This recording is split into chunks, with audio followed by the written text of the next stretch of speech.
Então, gente, como eu falei para vocês, a gente vai falar sobre o lançamento oblíquo. Ele é aula 40 do caderno 4, setor B de vocês, tá bom? Então, vamos lembrar um pouquinho. O lançamento oblíquo, ele é um lançamento bidimensional, né?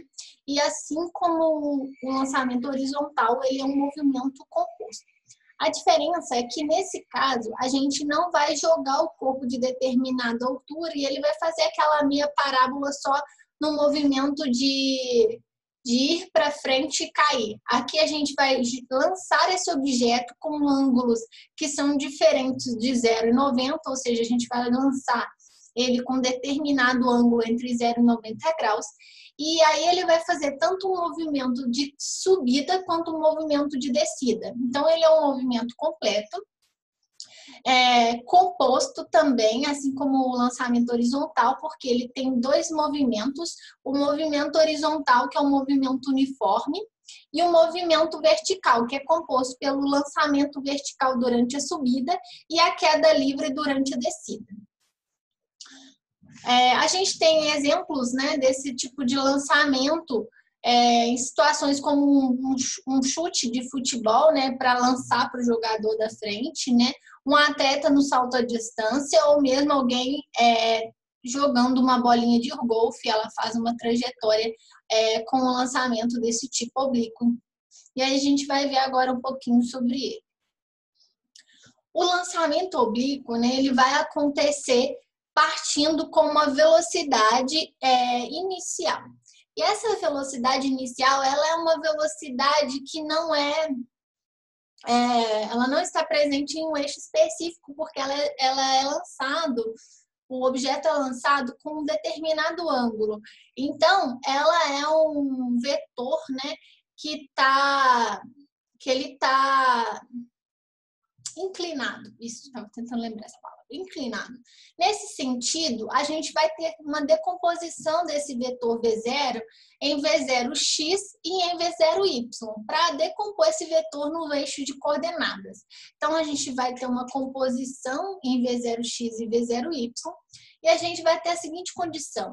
O V0x, que é o vetor na horizontal, ele é um vetor velocidade que se mantém constante durante toda a trajetória. Então, o V0x, ele é um vetor constante que se mantém o mesmo valor durante todo o percurso, tanto na subida quanto durante a descida.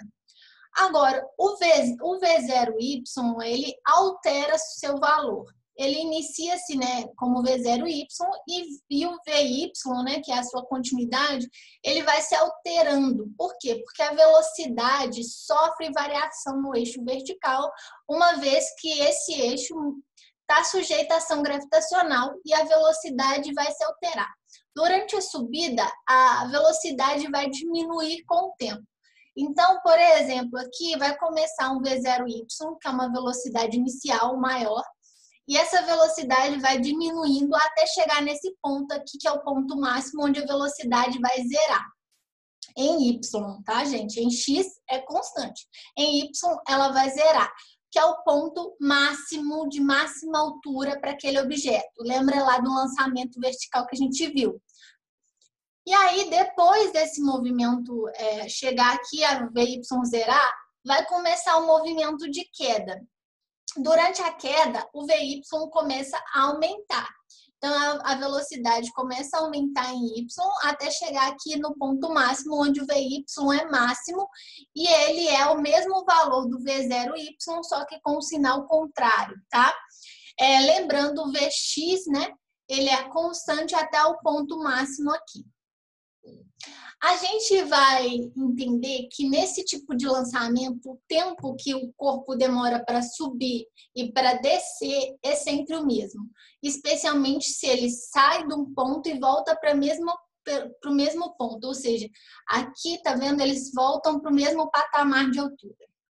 Agora, eu vou parar esse vídeo e a gente vai continuar vendo, por exemplo, como determinar o V0 aqui, que é o vetor resultante entre V0x e o V0y.